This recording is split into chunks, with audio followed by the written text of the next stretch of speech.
आहिस्ता चल ए ज़िंदगी, कुछ कर चुकाना बाकी है, कुछ के दर्द मिटाना बाकी है और कुछ के फ़र्ज निभाना बाकी है। Welcome back to my channel JMD study. दोस्तों, आज मैं बात करने वाला हूँ ग्रंथियों के बारे में। ग्रंथियाँ क्या होती हैं, कितने प्रकार की होती हैं और कौन कौन सी ग्रंथियाँ होती हैं। इससे पहले मैं आपको बता दूं, अगर आपने हमारे चैनल जेएमडी स्टडी को अभी तक सब्सक्राइब नहीं किया तो सब्सक्राइब कर लीजिए और पास में लगी बेल आइकन को ज़रूर दबा लीजिए। इससे होगा कि हम जो भी वीडियो डालेंगे आपको एक नोटिफिकेशन मिलता रहेगा। तो देखते हैं कौन सी ग्रंथियाँ होती हैं। तो गाइस, हम अंतःस्रावी ग्रंथि, पीयूष ग्रंथि, थायराइड ग्रंथि, पैराथायराइड ग्रंथि और एड्रिनल ग्रंथि के बारे में बात करेंगे। तो सबसे पहले हम जान लेते हैं कि आखिरकार ये ग्रंथियाँ होती क्या है। ग्रंथि बॉडी की वो पार्ट्स होते हैं जो रासायनिक पदार्थ जैसे एंजाइम और हार्मोन्स का उत्सर्जन करते हैं, वही ग्रंथियाँ कहलाते हैं। क्योंकि ये जो हमारी बॉडी के पार्ट्स होते हैं, एंजाइम और हार्मोन, इन्हीं को ग्रंथियाँ कहते हैं। हमारी बॉडी में कुछ ऐसी ग्रंथियाँ होती हैं जो एंजाइम का उत्सर्जन करती हैं और कुछ ऐसी होती हैं जो हार्मोन का उत्सर्जन करती हैं। उसी की बेस पर ग्रंथियों को बांटा गया है, जिसमें से पहला बाह्य स्रावी ग्रंथि और दूसरी की बात करें तो अंतःस्रावी ग्रंथि। कुछ ग्रंथियाँ ऐसी होती हैं जो एंजाइम का स्त्रवण करती हैं और उसे बाह्य स्रावी ग्रंथि कहते हैं। मतलब जो एंजाइम का स्त्रवण कर देती हैं वो बाह्य स्रावी ग्रंथि कहलाती हैं और जो हार्मोन का स्त्रवण करती हैं वो अंतःस्रावी ग्रंथियाँ कहलाती हैं। आखिरकार ये अंतःस्रावी ग्रंथियाँ क्या होती हैं? आखिर ये अंतःस्रावी ग्रंथियाँ पीयूष ग्रंथि, थायराइड ग्रंथि, पैराथायराइड ग्रंथि और एड्रिनल ग्रंथि होती हैं। ऐसी ग्रंथियाँ जो हार्मोन प्लस में एंजाइम दोनों का ही स्त्रवण करती हैं और मिश्रित ग्रंथि कहलाती हैं, जैसे अग्नाशय। क्योंकि अग्नाशय है जो हार्मोन और एंजाइम दोनों का स्त्रवण करता है और ये इसी कारण से मिश्रित ग्रंथि कहलाता है। अब बात कर लेते हैं हम पीयूष ग्रंथि की। जैसे पीयूष ग्रंथि को जैसे पिट्यूटरी ग्लैंड होती है, जो आप जैसे डायग्राम में देख सकते हैं। अब ये कहाँ स्थित होती है और क्या करती है? यह मस्तिष्क में रहती है। इसे मास्टर ग्लैंड की भी और सेल तंत्रिका के बोलते हैं।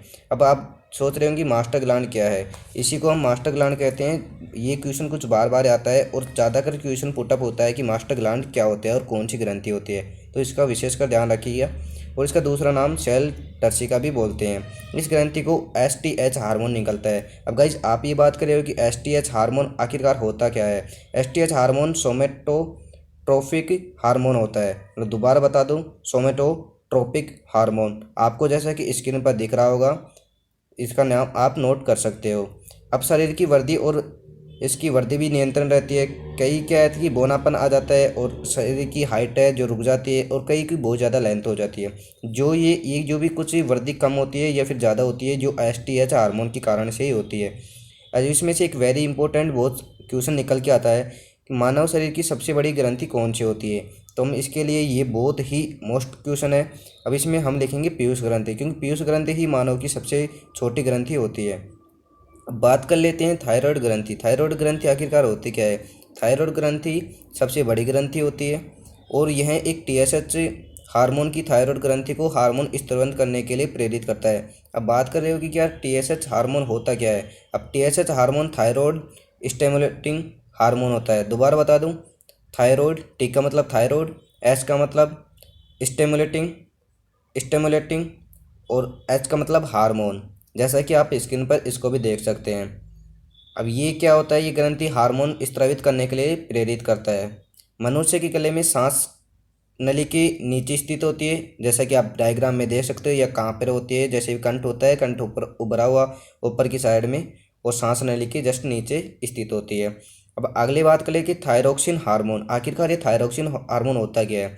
थायरोक्सिन हार्मोन आयोडीन की अधिक मात्रा में होता है और इसको एंडोक्राइन सिस्टम के पेसमेकर भी कहते हैं। मतलब एंडोक्राइन सिस्टम का पेसमेकर इसको मतलब दूसरे नाम से जाना जाता है। अब इसके कार्य क्या हैं? पीयूष ग्रंथि के हार्मोन के साथ मिलकर शरीर के जल संतुलन का नियंत्रण बनाए रखती है। मतलब ये जल संतुलन का नियंत्रण बनाए रखती है कौन? पीयूष ग्रंथि। इस हार्मोन की कमी से घेंगा रोग भी हो जाता है।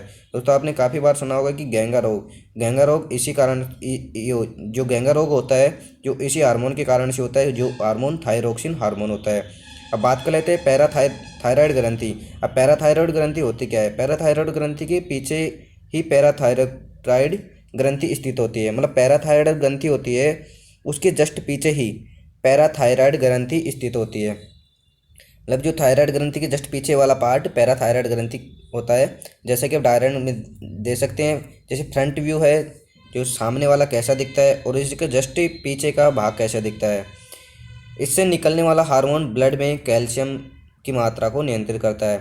पैराथायरॉयड ग्रंथि के दो हार्मोन निकलते हैं। पहला हार्मोन हो गया पैराथायरॉयड हार्मोन और दूसरा गया कैल्शिटोनिन। अब ये किस कंडीशन में निकलते हैं वो हम देख लेते हैं। पैराथायरॉयड हार्मोन जब निकलता है जब ब्लड में कैल्शियम की मात्रा कम हो जाती है। जब ब्लड में कैल्शियम की मात्रा बढ़ जाती है तो कैल्शिटोनिन हार्मोन कहलाता है। क्योंकि जब पैराथायरॉयड हार्मोन जब निकलता है जब ब्लड में कैल्शियम की मात्रा कम हो जाएगी तो पैराथायरॉयड, और ब्लड में कैल्शियम की मात्रा कम हो जाएगी तो कैल्शिटोनिन, मतलब कम होना तो कैल्शिटोनिन और बढ़ना पैराथायरॉयड। बात कर लेते हैं कि इन हार्मोन में अनबैलेंस हो जाने पर पथरी जैसी बीमारी हो जाती है। क्योंकि अब आपने कई बार पथरी की बीमारी सुनी होगी, तो ये हार्मोन क्या है कि अनबैलेंस हो जाते हैं, कोई बैलेंस नहीं बन पाता, इसी कारण से पथरी जैसी बीमारियाँ और बहुत सारी बीमारी इनके अलावा भी हो सकती हैं। अब एड्रिनल ग्रंथि के बारे में बात कर लेते हैं। एड्रिनल ग्रंथि ये ग्रंथि जीवन रक्षक हार्मोन को उत्सर्जित करती हैं, इसलिए इनको जीवन रक्षक हार्मोन के नाम से भी जाना जाता है। इस ग्रंथि के निकलने वाले हार्मोन मनुष्य के शरीर में रक्तचाप को कंट्रोल करते हैं, और इसके भी दो पार्ट्स होते हैं। सेक्स हार्मोन भी इसी के पार्ट से निकलता है, जो जैसे कोर्टेक्स और मेडुला। अब कोर्टेक्स वाले पार्ट में ग्लूकोकोर्टिकॉइन्स हार्मोन निकलता है और मेडुला वाले पार्ट में एपिप्रोफिन हार्मोन निकलता है। जैसे कि गाइज आप देख सकते हैं कि कुछ ब्लैक टाइप से में कुछ वर्ड्स हैं जो कुछ अलग ही हाईलाइट हो रखे हैं, इनको अलग ही ध्यान रखना क्योंकि एक मोस्ट इंपॉर्टेंट पार्ट्स हैं। जैसे कि आप देख सकते हैं कि कोर्टेक्स वाले पार्ट में कौन सा हार्मोन निकलता है, तो आप बता सकते हैं ग्लूकोकार्टिकॉइड्स हार्मोन, और मेडुला वाले पार्ट में एपिनेफ्रिन हार्मोन। अब ग्लूकोकार्टिकॉइड्स होता क्या है, ये कार्बोहाइड्रेट प्रोटीन वसा नियंत्रण बनाने का काम करता है, और एपिनेफ्रिन दिल धड़कन एकदम से बंद कर देने उसको चालू करने का काम करता है। कोर्टेक्स में दिक्कत न आने वाली एडिशन रोग हो जाता है। एड्रिनल ग्रंथि से निकलने वाले हार्मोन को फाइट एंड फाइट कहते हैं, फ्लाइट। जैसे इनके दो नाम हो गए एड्रिनल ग्रंथि से निकलने वाले हार्मोन, एक तो फाइट एक फ्लाइट, दो नाम से जाना जाता है। अब हम बात करने वाले हैं अग्नाशय के बारे में। अग्नाशय की एक भाग में अलग अलग कोशिका होती है। जैसे अल्फा कोशिका होती है और एक होती है बेटा कोशिका। बीटा कोशिका होती है जो इंसुलिन नामक हार्मोन निकलता है, और एक गामा कोशिका हो जाती है। एक ही साथ में इंसुलिन की कमी से मधुमेह रोग हो जाता है। ये भी एक मोस्ट इंपॉर्टेंट क्वेश्चन है कि इंसुलिन की कमी से कौन सा रोग हो जाता है, और मधुमेह का भी ये भी बहुत इंपॉर्टेंट क्वेश्चन है। मधुमेह दिवस 14 नवंबर को मनाया जाता है। तो गाइज आपको ये वीडियो बहुत बहुत पसंद आई होगी तो लाइक ज़रूर कर देना, और हमारे चैनल को सब्सक्राइब करना न भूलना। तब तक के लिए मिलते हैं एक नई वीडियो के साथ। जय हिंद, जय भारत।